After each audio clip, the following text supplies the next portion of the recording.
그 식사가 준비되었습니다. 오늘 또 초청받아 오신 분들 어색해 하지 마시고 함께 또 식사해 주시면 너무나 감사하겠습니다. 말씀을 잠시 나누도록 하겠습니다. 여러분이 지금 무엇을 붙들고 계십니까? 아니, 무엇이 여러분을 붙들고 있습니까? 어떤 분은 돈을 붙들고 있을 겁니다. 아니면 돈이 나를 붙들고 있을 수도 있고요. 어떤 사람을 붙들고 있을 수 있습니다. 그리고 그 사람이 나를 또 붙들고 있고요. 아니면 어떤 분은 나는 예수님을 붙들고 있습니다. 왜냐하면 예수님께서 나를 붙들고 계시기 때문입니다. 이렇게 말씀하는 분도 계실 겁니다. 오늘 말씀의 주제는 내가 무엇을 붙들고 있고, 그리고 무엇이 아니면 그 누가 나를 붙들고 있는가, 붙듦에 대한 말씀의 내용입니다. 붙듦하면 생각나는 고사성어가 있습니다. 반용부봉이라고 합니다. 반용부봉. 자, 이런 뜻이 있다고 합니다. 용의 비늘을 끌어잡고 봉황의 날개에 붙는다는 뜻입니다. 그래서 용에게 올라타고 그리고 봉황에게 붙어서 내가 할 수 없는 그 지경까지 올라간다는 것이죠. 그게는 권세 있는 사람에게 붙어서 출세하거나 혜택을 입으려고 하는 것을 비유적으로 표현하는 말이 될 수 있습니다. 긍정적인 뜻도 있고 또 부정적으로 그 사람은 처세술에 이렇게 등해 라고 할 때 사용되는 말이기도 합니다. 어떤 사람이 있습니다. 그런데 내 실력만 가지고서는 내가 가고 싶은 그곳까지 올라갈 수가 없습니다. 그래서 용이라고 하는 실력 있는 사람, 보통은 임금이 될 수 있고 큰 장군이 될 수가 있죠. 어떤 때는 봉황이라고 하는 나보다 더 실력 있는 사람을 의지하여서 그 사람의 힘으로 내가 원하는 곳까지 올라가기를 원할 때 반용부봉이라고 합니다. 왜 그렇죠? 내 혼자의 실력으로는 날아오를 수가 없기 때문에 그렇습니다. 자, 그런데 능력 있는 존재를 붙잡거나 더 중요한 것은 그 능력 있는 존재가 나를 붙잡아 줄 때 그 존재가 있는 높이까지 내가 올라갈 수 있기 때문에 그렇습니다. 스스로는 날개짓을 할 수 없어서 최고의 능력 있는 하늘을 나는 최고의 능력자 용, 그래서 반용, 그 용에게 붙고 최고의 새 봉황, 그 봉황에 붙어서 내가 원하는 곳까지 올라도 가고 날아도 가고 싶은 것입니다. 따라서 우리도 이 질문 한번 해봅니다. 스스로 하늘을 날 수 없는 사람이 하늘에 가려면 그러면 어떻게 하겠습니까? 용을 찾아야 되고 그리고요 봉황을 찾아야 됩니다. 왜냐하면 스스로 날개짓을 할 수 없고 날 수가 없는 그 존재가 날 수 있는 유일한 길은 나보다 더 능력이 있어서 날 수 있는 그를 붙잡는 것, 그것이기 때문에 그렇죠. 그리고 바로 그 존재, 가장 능력 있고 실력 있는 존재, 그 존재를 용이라고도 하고 봉황이라고도 부르는 겁니다. 그래서 반용부봉, 용에게 붙고 봉황에게 붙어서 그 힘의 능력으로 그들이 가는 만큼 나도 올라가기를 원하지요.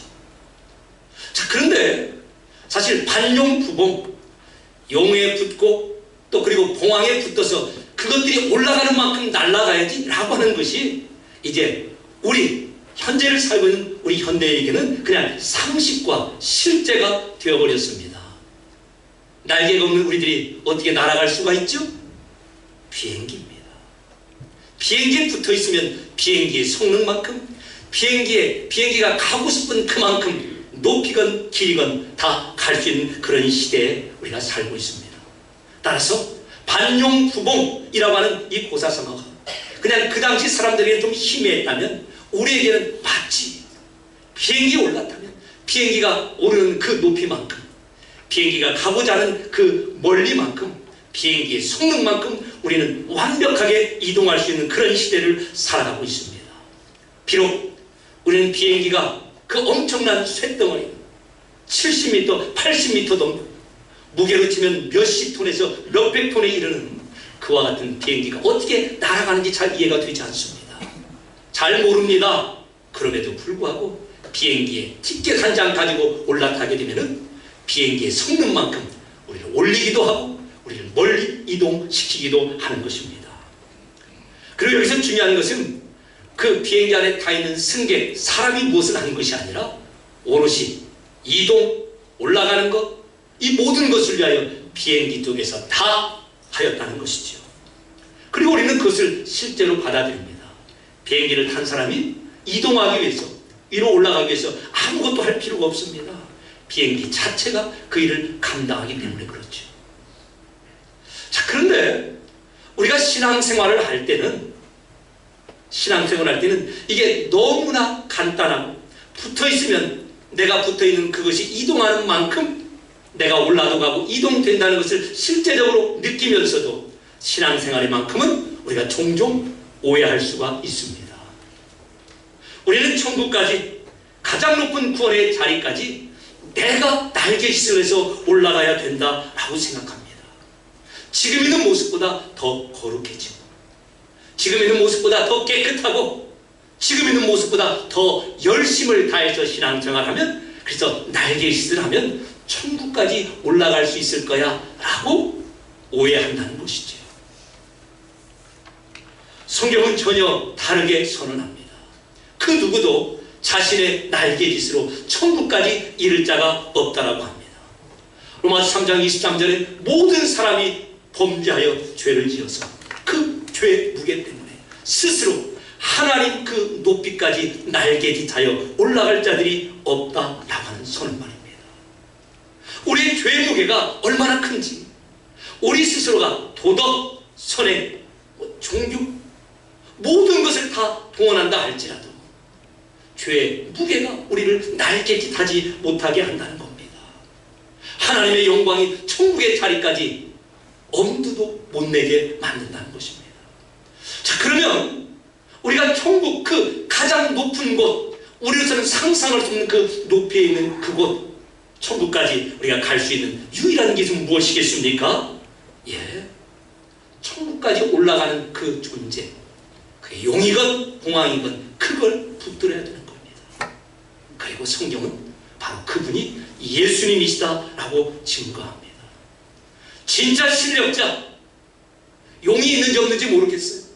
봉황이 있는지 없는지 모르겠습니다. 그러나 최고의 실력 있는 존재로 용, 봉황 이렇게 말하는데, 실제로 우리 예수님께서 최고의 능력자 용이 되시고, 우리 예수님께서 최고의 힘과 모든 것을 소유하신 봉황이 되셔서 우리를 붙들고 이 땅에서 가장 높은 곳, 우리로서는 그 누구도 이룰 수 없는 그 구원이라고 하는 그 영광의 자리까지 우리를 끌고 올라가신다는 겁니다.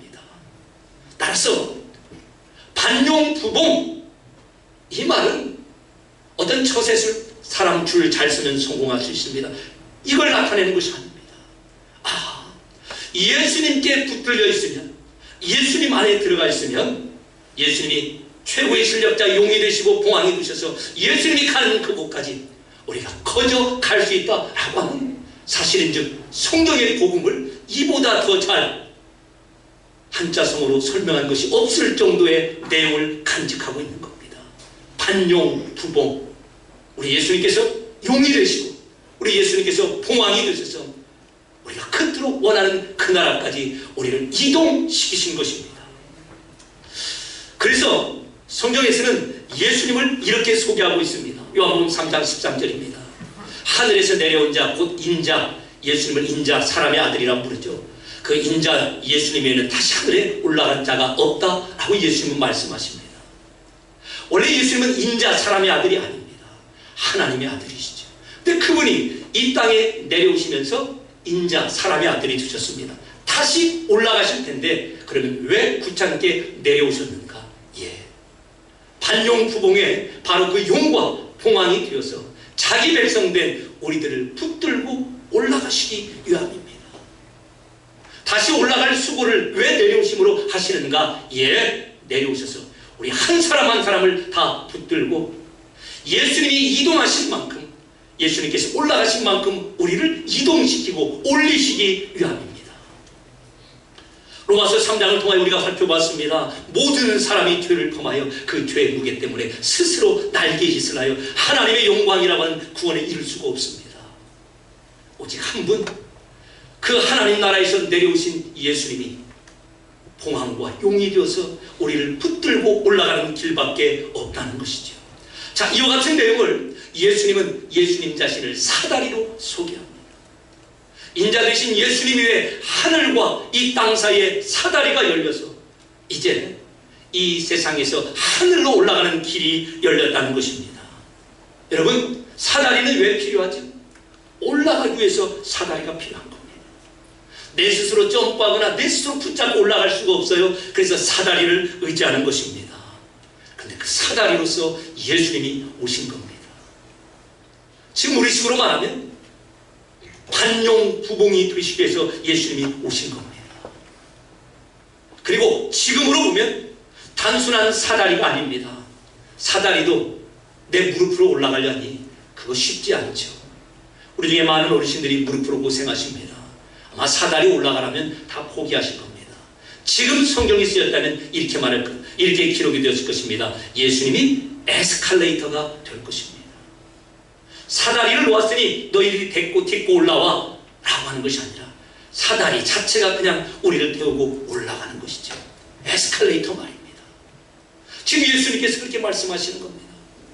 고사성어를 빌리면 용이 되시고 풍왕이 되시고, 지금 우리 식으로 보면 에스컬레이터가 되시고 비행기가 되셔서 우리를 붙드시고 우리로서는 도저히 이룰 수 없는 그 구원의 지경까지 우리를 이끌고 가신다라고 하는 것을 지금 이렇게 말씀하고 있는 것입니다.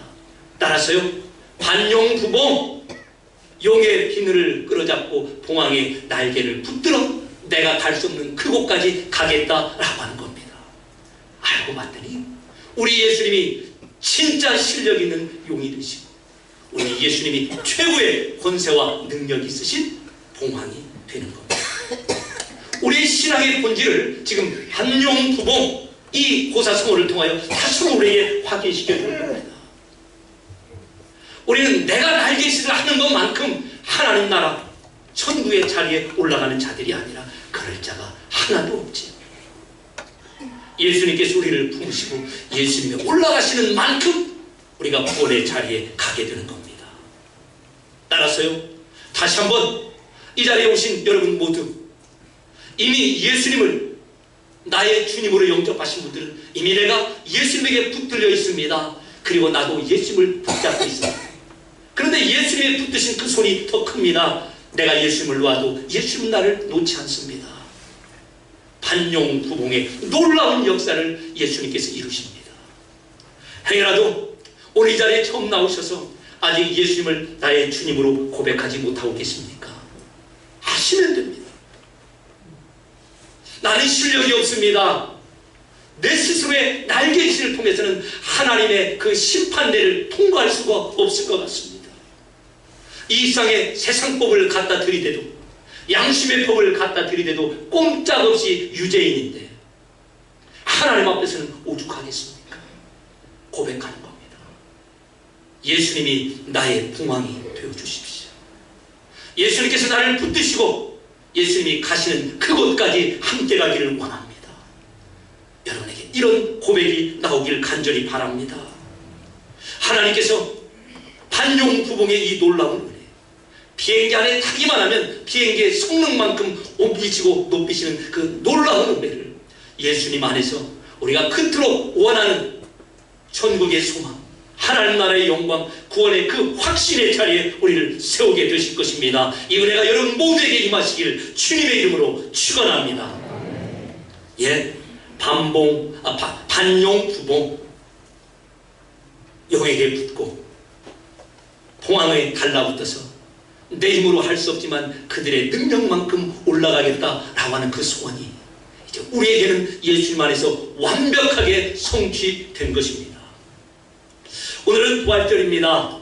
자, 그래서 이 부활에 관한 이 내용이 성경에 가장 잘 드러난 고린도서 15장을 통하여서 이제 또 말씀을 좀 더 상고하도록 하겠습니다. 지금이 2026년입니다. 그리고 예수님께서 십자가에 돌아가시고 다시 부활하신 그때가 우리가 2026년이면 33년 정도 됩니다. 진짜로 그 일이 벌어졌습니다. 지금부터 약 한 2000년 전의 말입니다.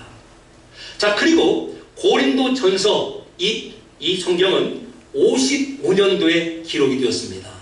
예수님이 부활하신 지가 33년 정도, 그리고 55년도에 고린도전서가 기록되었습니다. 그러니까 예수님의 부활 이후에 한 20년, 22년 이후에 고린도전서가 기록되어 있습니다. 그런데 고린도전서가 기록되는 그 목적 중에 큰 목적이 무엇인가? 교회 가운데 이렇게 와서 예배는 드리는데 나는 다른 건 몰라도 부활은 못 믿겠습니다 라고 하는 사람들이 있었다는 겁니다. 교회 밖이 아니라 교회 안에 어떻게 사람이 죽었다가 다시 살아날 수 있습니까? 부활된다는 것을 믿을 수가 없습니다 라고 하는 그 같은 질문과 의구심이 있었던 것입니다. 그래서 사도 바울이 55년경에 고린도전서라고 하는 편지를 써서 그들에게 답을 주는 겁니다. 그리고 우리가 바로 그 자리에 함께 와 있습니다. 우리 가운데 이런 생각을 가지신 분이 계실 겁니다. 진짜로 사람이 죽었다가 다시 살아날 수 있는가? 저도 잘 이해가 되지 않습니다. 왜냐하면 그런 사람을 한 번도 본 적이 없기 때문에 그렇죠.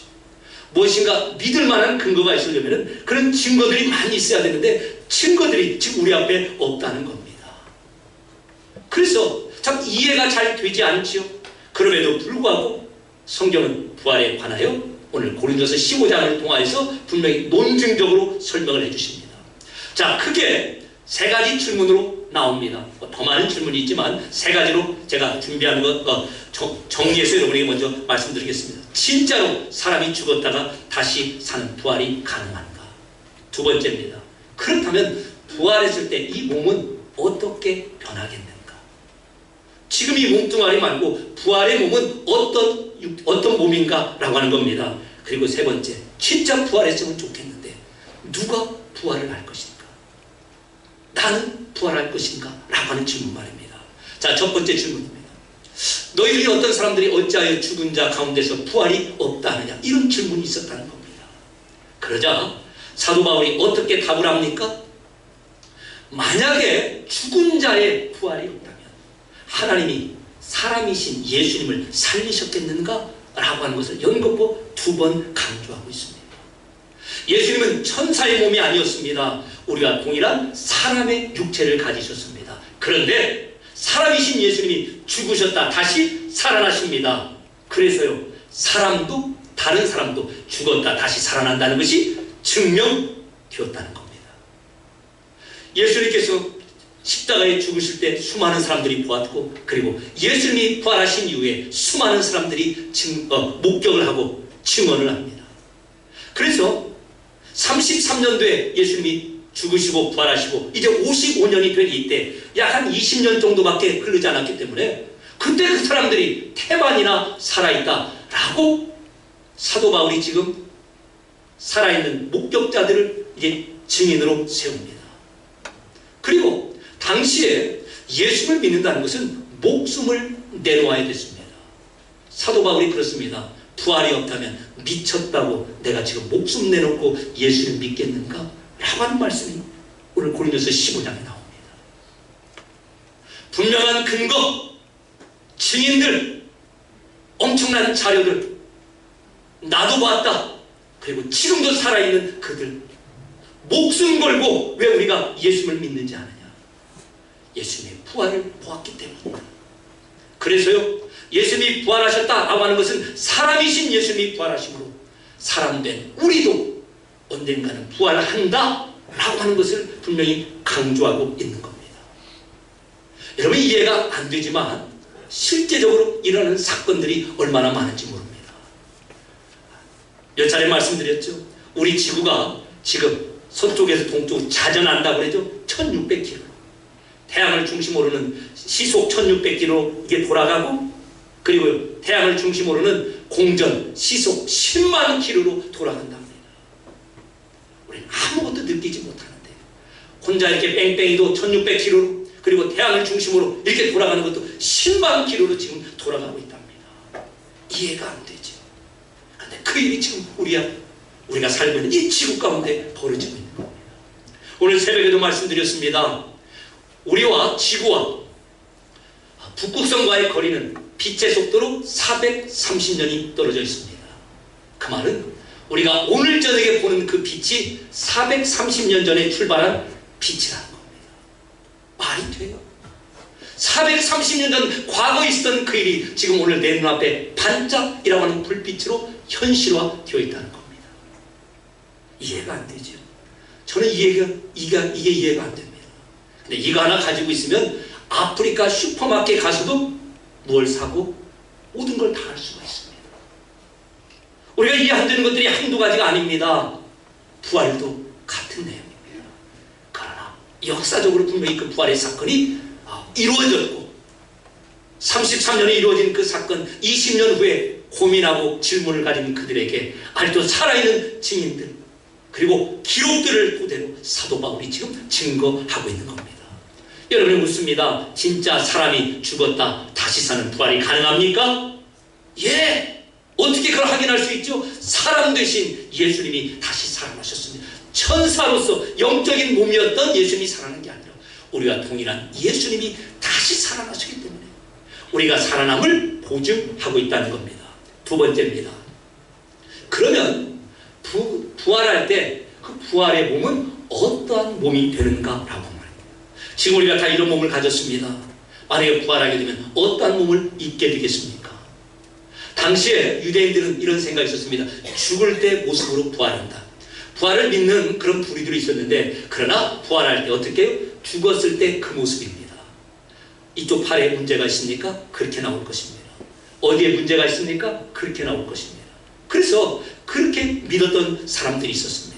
그리고 부활에 대해 아무런 개념이 없는 사람들은 답답하죠. 그러면 부활할 때 이 몸이 어떻게 될 것인가? 자, 그러자 성경은 이렇게 답을 합니다. 누군가가 무엇을 심었을 때는 그 전체를 심는 것이 아니라 알갱이만 심지 않는가. 그런데 그 알갱이에서 우리가 보는 이 큰 완성된 형체가 나온다는 겁니다. 그냥 이렇게만 답을 주는 거예요. 예를 들어 보겠습니다. 요즘 벚꽃이 참 너무나 멋지게 피어있죠. 벚꽃이 활짝 피어있는 그 나무 한 그루를 생각해 보십시오. 근데 그 벚꽃이 활짝 핀 그 나무가 하나의 씨앗에서 출발합니다. 그 벚지 씨앗과 벚꽃이 너무나 아름답게 피어있는 그 나무가 상상이나 됩니까? 연결점이 생겨요? 없지요. 어디 동그란 그 씨앗에서 이렇게 멋진 이와 같은 벚꽃, 그것도 꽃이 그렇게 핀 그런 벚꽃이 나오겠어요? 벚꽃나무가 나오겠습니까? 바로 그와 같은 내용이라는 겁니다. 여러분 사과씨를 한번 생각해 보시기 바랍니다. 검정 거, 손톱 깎고 놓은 같은 거, 그 사과씨 있죠? 근데 그 사과씨에서 사과나무가 주렁주렁 열린 그 사과나무를 상상해 보시기 바랍니다. 사과씨 그 검정 거에서 사과가 주렁주렁 열린 그 나무가 상상이나 됩니까? 그럴 거랍니다. 지금 우리의 몸은 씨앗에 불과합니다. 부활의 자리에서는 상상도 못하는 영광스러운 몸이 우리를 기다린다는 겁니다. 세 번째 질문입니다. 그럼 누가 부활합니까? 나도 부활할 수 있습니까? 라고 하는 질문 맞지? 이 부활 사건이 영적인 몸을 입는 이 일이 나에게도 임해야 되는데 그러면 누가 부활에 참여하게 됩니까? 이렇게 대답을 합니다. 부활이 차례대로 이루어진답니다. 근데 첫째는 예수님. 예수님께는 이미 부활이 이루어졌습니다. 그리고 두 번째는요. 예수님이 다시 강림 재림하실 때 예수님께 붙은 자. 우리가 오늘 그렇게 보았던 반용, 부봉의 그 붙은 자. 예수님께 붙은 자에게 예수님이 다시 오실 때 그냥 반드시 부활이 일어나게 되어 있다는 겁니다. 왜요? 아담 안에서 모든 사람이 죽은 것처럼 이제는 예수님 안에서 모든 사람이 생명, 부활, 삶을 얻기 때문에 그렇습니다. 이제 중요한 건 이겁니다. 내가 예수님께 붙어있는가? 예수님이 나를 지금 꼭 붙들고 계시는가? 이 사실만을 확인하면 되는 겁니다. 다른 조건을 보시지 않습니다. 얼마나 너가 날개를 쳤는가? 얼마나 노력하였는가? 거기에 따라서 예수님 오시는 그때 부활도 주시고 하나님 나라도 주시고 영광도 주시는 것이 아니라 예수님께서 붙드신 자, 우리로 보면 내가 예수님 믿는다고 고백하여 예수님을 붙드는 자에게는 모두가 다 부활이 일어난다는 겁니다. 다시 한번 여러분에게 묻습니다. 나로서는 구원의 조건을 만들 수가 없습니다. 내 스스로는 구원의 능력이 없습니다. 그래서 외부에서 구원자가 오셔야 됩니다. 그리고 외부에서 오신 그 구원자가 십자가에서 죽으시고 다시 부활하신 예수님이십니다.